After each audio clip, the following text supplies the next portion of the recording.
There's been a very significant summit in Sydney today, orchestrated by Sydney's Daily Telegraph newspaper, called Save Our Heroes. It's a very critical issue which we will look at later, Graham and I. But for now, let me say this. This involves our Defence Department and our Department of Veterans Affairs.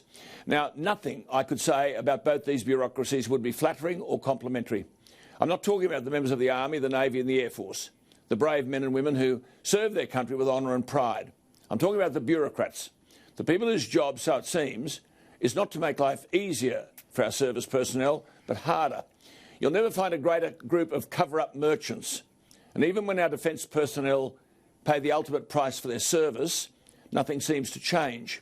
Every week, one Australian veteran takes his or her own life. Every week. Back in June, Sydney's Daily Telegraph announced the Save Our Heroes campaign. Today, as part of that campaign, the Save Our Heroes Summit took place in Sydney. The summit was to give a voice to the mothers of 5 young members of the military who took their own lives. One of those mothers taking part today was Julie Ann Finney. The government will talk to her later. The government maintains there's no need for a royal commission into service deaths. Yet the former Prime Minister Malcolm Turnbull called a royal commission into the Northern Territory juvenile justice system on the basis of an ABC television program. More than 500 service personnel take their own lives and the government does nothing. Just consider this.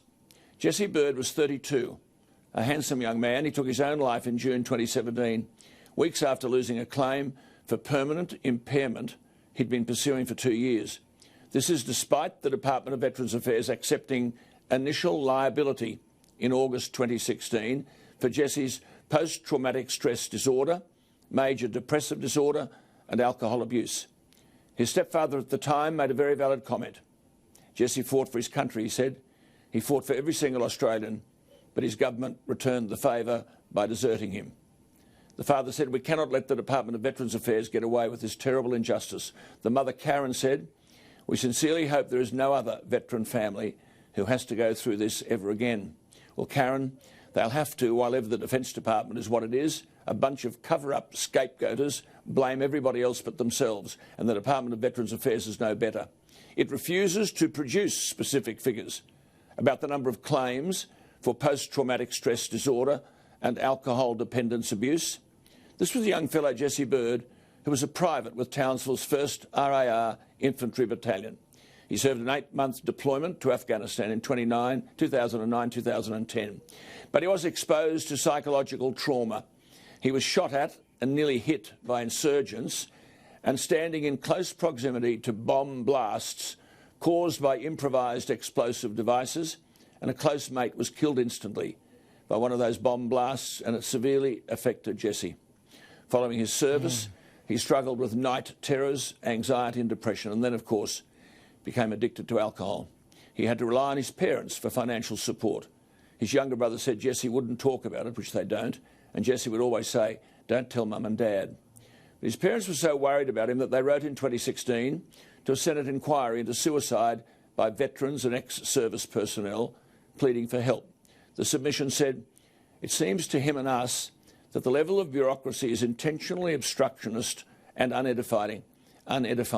Jessie has not received any money whatsoever from the Department of Veterans Affairs to help him survive, and without our financial and emotional help, he'd be on the street or worse. The family said the only acknowledgement of their submission was to receive a pro forma letter thanking them. No one from the Senate inquiry or DVA contacted them to offer any assistance. Well, the family's worst fears were confirmed in May 2017 when the Department of Veterans Affairs declined Jessie Byrd's claim for permanent impairment, even though they accepted his conditions were caused by his military service. Without a job, Jessie had pinned his hopes on a successful permanent impairment claim, providing him with an ongoing income. He phoned his family after receiving the decision. His father said there was total resignation in his voice, that he had done all this work and it had been rejected. 7 weeks later, he was alone in his St Kilda apartment. He put on his army jumper, laid out his medals and ended his life.